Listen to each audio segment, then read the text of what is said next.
Hi, I'm Tommy Colletti, owner and founder of the Music Zoo here in New York. You know, for over a half a century, I've obsessed about the guitar. I've bought, sold, repaired, taught, and most off loved the guitar. And over that period of time, I've had hundreds of thousands of guitars pass through my hands. There's a difference between a good guitar and a great guitar. I'd like to introduce you to a great guitar, the Colletti Guitars Speed of Sound.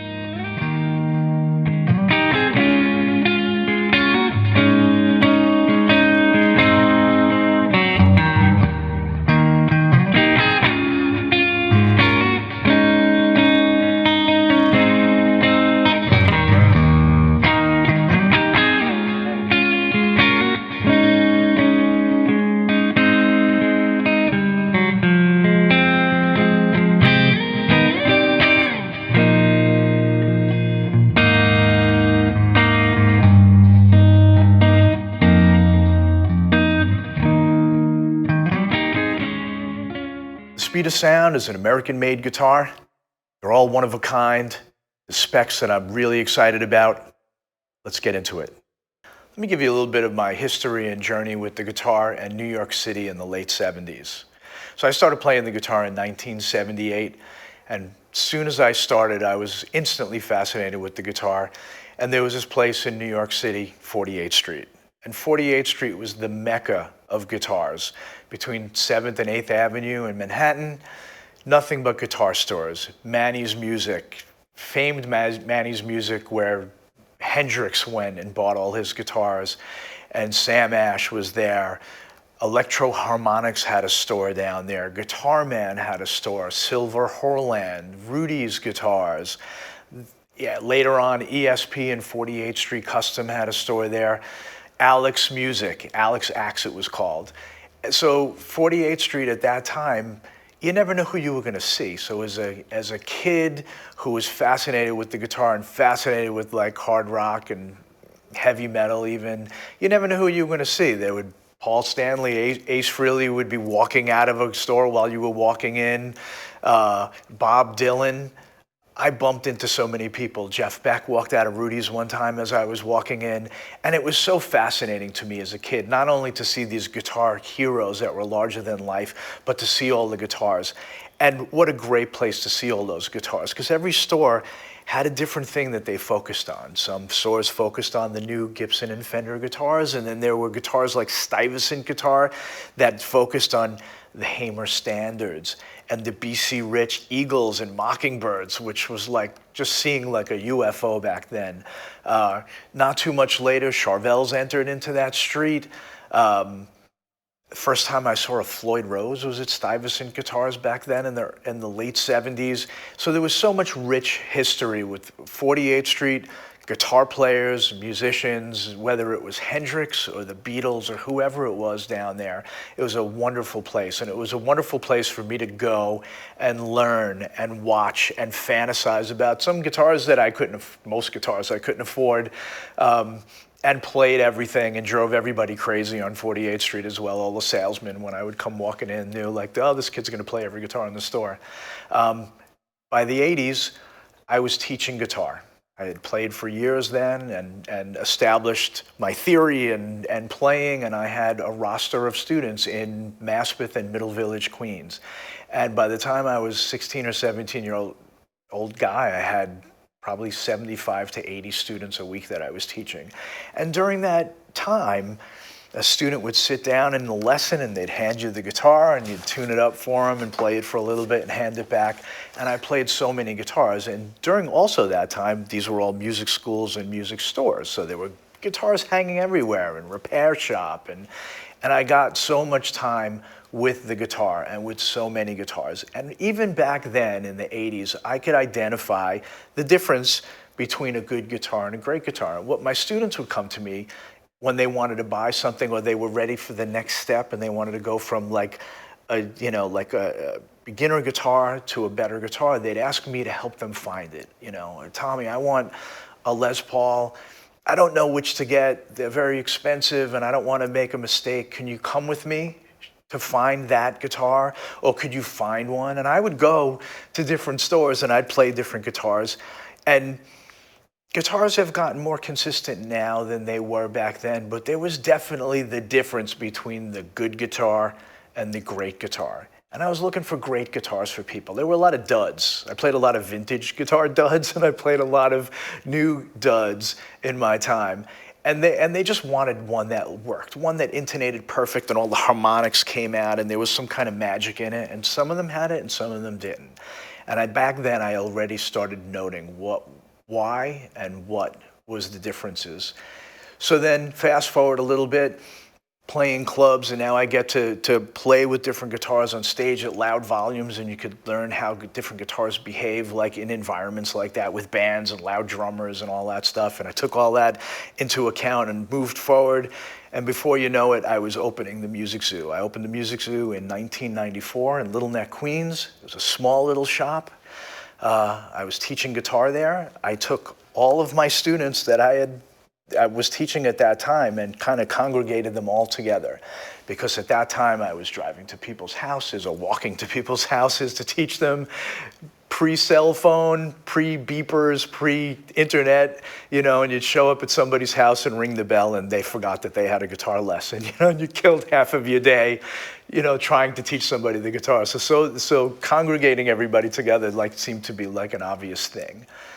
Fast forward a few years, and now I'm seeing more and more guitars come into the Music Zoo. We become Gibson dealers and Fender Custom Shop and Gibson Custom Shop, and the vintage guitars are flowing in.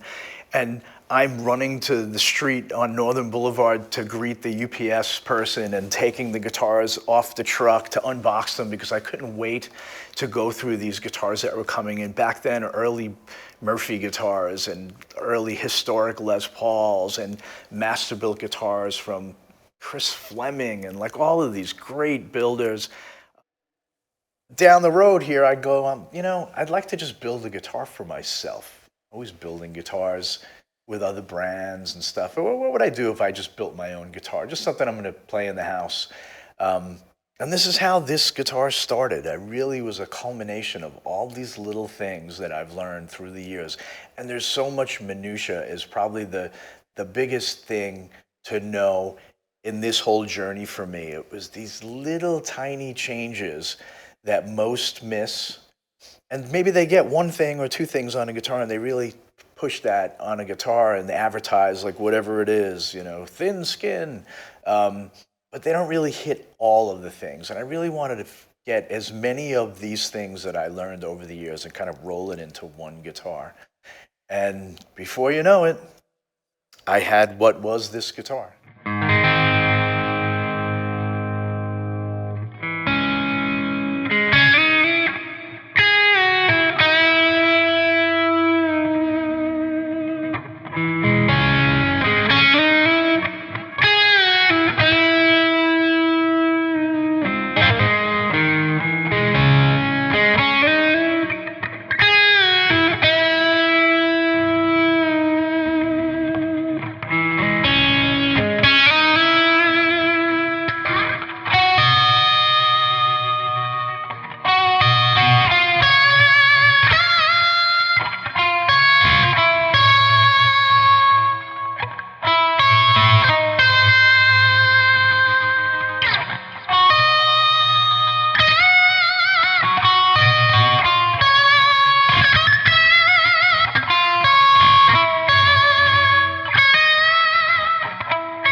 So let's get into the specs a little bit.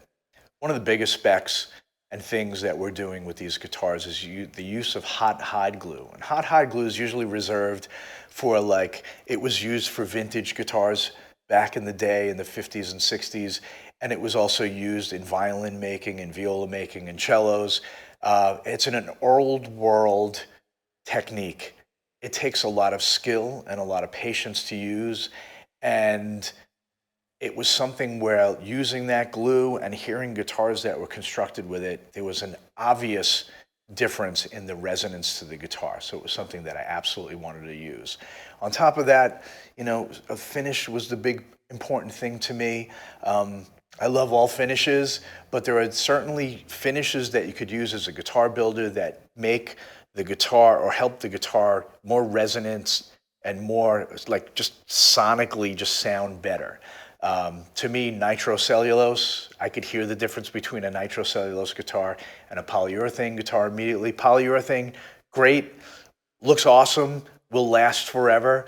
Good luck trying to scratch it, but also you're taking polyurethane, you're taking basically what's a plastic and you're wrapping the entire body or neck of the guitar in it, changing the sustain of the guitar. So it was something that I really wanted to concentrate on the nitro. And the other thing was using oil finishes. I discovered years ago that just these light stains and a light oil just helps the guitar to just resonate the most. They sound so good like that, you know, and I just wanted to bring back some of that. So we're using those things, at least as a start for these guitars. Let's talk Tonewoods.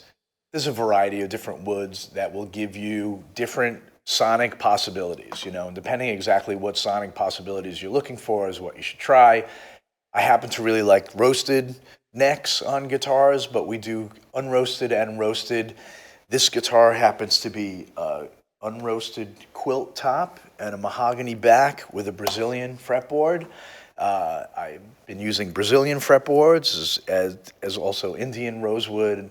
It all sounds wonderful. The Brazilian is really like always something that magically inspires guitar players.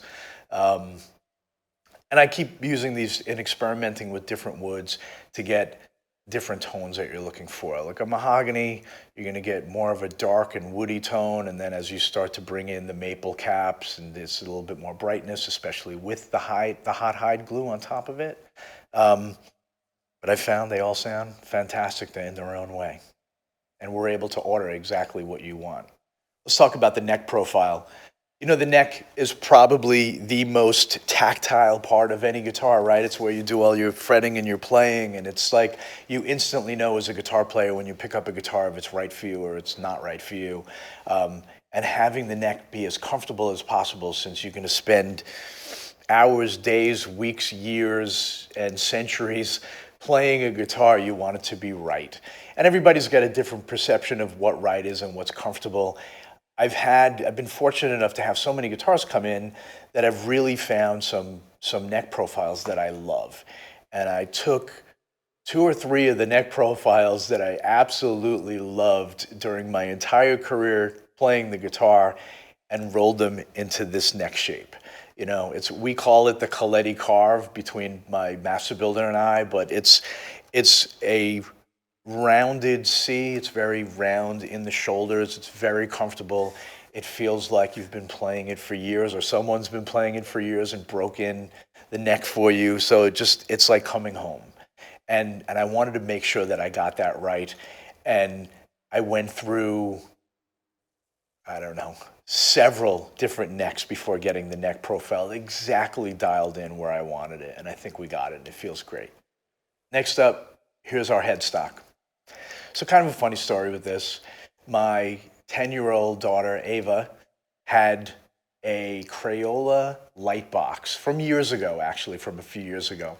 And it's basically what its purpose was is if you were going to trace something and you'd put, let's say, for argument's sake, if you're a toddler and you put a picture of an elephant on there and you want to trace the elephant, it's the perfect thing. So it's a light up screen, you put a piece of paper on and you trace.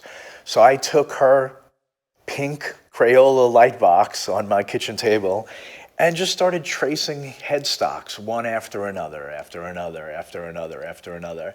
And several cups of espresso later, and probably 60 or 70 different iterations, I came up with this, which I absolutely love. Let's talk pickups and electronics. I kind of obsessed over this for a really long time, so you got to bear with me while I explain it all to you. I'm friendly with Mark Stowe at Ox4 Pickups in the UK. I feel like he might be one of the best young guitar pickup makers in the industry. Everything's handmade and hand wound. He's got great ears. He's a great guitar player, and all that stuff put together really like makes him a good point person to go to for what I was trying to accomplish. And I explained to him what I was looking for. It was this combination between vintage and modern. The openness of a 50s PAF that had like these sweet tones and different capabilities when you roll the tone off and you roll your volume off, and the different ways that the pickup reacts to like these slight movements in everything that you do with your controls. And I wanted something more open and not as compressed, but I also still wanted to be able to appeal to the person, myself included, who plays more modern music, who wants to maybe shred a little bit more, and it still wants to push the amplifier to a bit. So it was just like this dance back and forth with the electronics to get them right. We went through a lot of pickups and a lot of different iterations, scatter wound, underwound, overwound, different magnets. And we wound up settling in two different things I guess I got to talk about, because we have the two pickups. The treble pickup, we wound up settling on a pickup that he actually had a 58 with a slightly degaussed magnet that we both loved, and he modeled this pickup after that. So it's very PAF, very open, not too compressed, but like tons of highs, tons of lows, very, very wide spectrum as far as like the response. And then the rhythm pickup was more modeled after the Gary Moore guitar. He actually spent time with Gary Moore's 59, and that guitar famously has a reversed magnet in the rhythm position, and when you reverse that magnet, you start to get really cool sounds when you go into your middle position on the guitar and you start rolling off your tone. I'm a huge fan of Brian May and Michael Schenker, and those really crying kind of like, how are they getting that sound? And it's through these different like reverse winded and rolling off the tones, and these like where just the guitar is absolutely screaming. And we were able to get that with this pickup setup. Actually really proud of it. I think they came out fantastic. I since I've been playing these pickups, I can't really pick up anything else and be as excited about it. Let's talk electronics a little bit. Continuing with the theme of the pickups, I also wanted to make sure that like the wiring and the harness was really like correct for this guitar. So I chose the same company that made the wire for Fender in the 50s. It's a 22 cage braided wire I'm using for this guitar. Vintage taper CTS pots, a dual connection jack, so you never get to that moment where your guitar is clicking or the jack is clicking at all. And probably like one of the other most important things to this guitar is the capacitor. So a normal capacitor that comes in a guitar, probably 10 to 20 cents for like an orange drop capacitor or something like that. These capacitors cost me 30 bucks. Paper and oil capacitor, vintage style, some people call them bumblebee.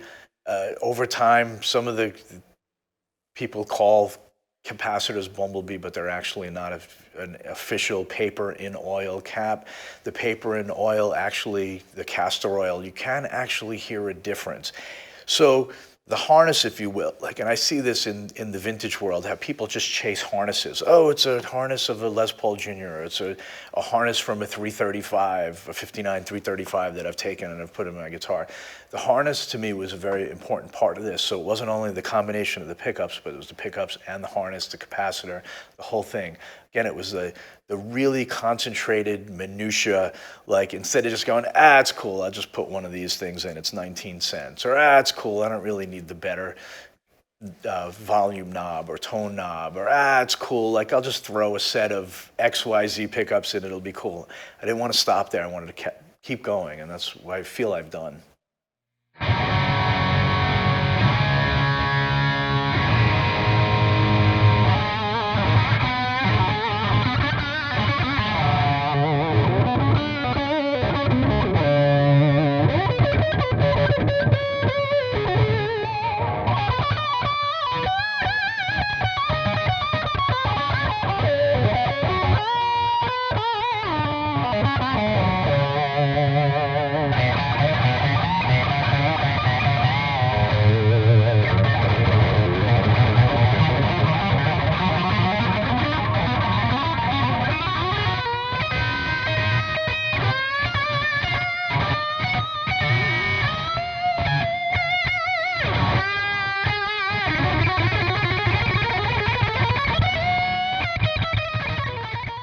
So last but not least, let's talk about hardware.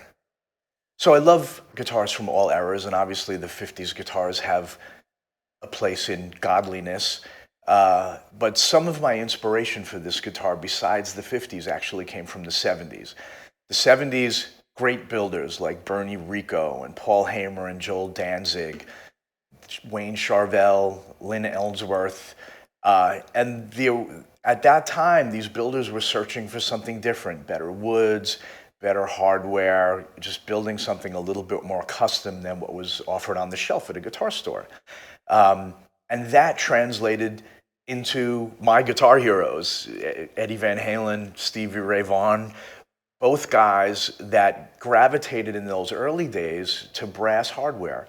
And it's funny because the Van Halen 1 record, if you do a close-up on Ed's guitar on that record in the saddles, they're actually brass. There's 4 brass saddles there, and they're like a keyhole shape, which I designed or redesigned this bridge, which is just for the Colletti guitars. We do them in a hardtail as well as a trem model. I wanted the shape of the saddle and the brass that was used back in the 70s. And he had not only a brass nut on his black and white striped guitar, but he had the brass saddles. The Ibanez Destroyer also had a brass nut. A couple of Stevie Ray's guitars had brass on them. And the list of players that, it was a thing in the 70s. And a lot of the soundtrack to what we love in guitar playing heroes and music was actually using that hardware. And I feel over time it's been slightly poo-pooed and forgotten about. And I really wanted to chase that a little bit. So the pickup rings on these guitars are metal or brass, nickel, depending on which model you order. The same thing with the bridge. That was all important for me as far as resonance and not necessarily putting a plastic ring on the guitar or not necessarily just drilling it straight into the body, because I actually wanted to be able to raise and lower a pickup so I could set it where I want it. If I want more gain, I'm going to bring it up. If I want less, I'll bring it down a little bit, and it changes the tone of the guitar, so I didn't want to lose that. And then maybe the big holy cow moment for me was our patent pending Reso-Link. And we wanted something that was going to link the neck and the body and kind of just make them one, if you will, and just kind of like make sure that we were transferring whatever sound was going on in the neck to the body and vice versa. And we sat and we kicked things around back and forth and came up with this Reso-Link. And the Reso-Link is basically a plate that goes between the neck and the body, and it aids in articulation of each note. If when you're soloing, you could actually hear a little bit more separation. I find that very much like a vintage guitar, a lot of the vintage guitars, at least the good vintage guitars that you play, are kind of touch sensitive. So when you're playing them, they really respond like to how you're playing the instrument. It's not like you play hard or soft and you're getting the same thing out of the guitar. It actually really is kind of bringing out what you're doing. So like even little subtle changes in your playing or your picking style or your fingering of any note is going to change with this plate. It's really wonderful. I've gotten to the point where like anytime I play a guitar without it, I kind of miss it. And it's continuing to create that sympathetic resonance, you know, the sympathetic resonance of the nut, whether it's behind where you're playing or you're playing an open string, and the same thing with this plate. And really all of these parts, between the brass parts, the pickups, the harness, everything, I really wanted to concentrate on the adhesion and the glue and making sure that was right, as well as the finishes. I didn't want to skimp on anything. I didn't want to forget anything. And I guess the thing to remember with these is they're all snowflakes. Every guitar that I've built so far has been a snowflake. They're a little bit different. They might have different scale lengths. They might have different fret wire, but they all follow the same theme. And I told my wife that I'm going to do this as long as it stays fun. The second it's not fun, I'm out. And I really love this guitar, and I love everything about it. And I encourage you to try one if you're local in New York and you try one here. I think they're wonderful, and I think I found something a little new and a little old all at the same time. Thanks so much for watching. You know, what started as just this passion thing for me, just to build a guitar, has blossomed into something more, which I didn't really expect. You know, at some point, I probably had about 20 guitars at home, and I didn't want any of them to leave. And I usually know that's the sign when I've hit something really good or I have a really great guitar, is I just don't want to let go of it. And I'm going to try letting some of these go. They're wonderful. They're one-off. They're unique. I encourage you to try one. If you're here in New York, come and try one. If you want, you can buy one online and love it as much as I do and appreciate what it is. So please leave a comment below. I'd love to hear from you. I'd love to collaborate with you on building a great guitar. This is really, like I said, a passion thing for me, and I'm open to ideas and builds and building a guitar of your dreams. I'd love to join you in this journey. Thanks so much for watching.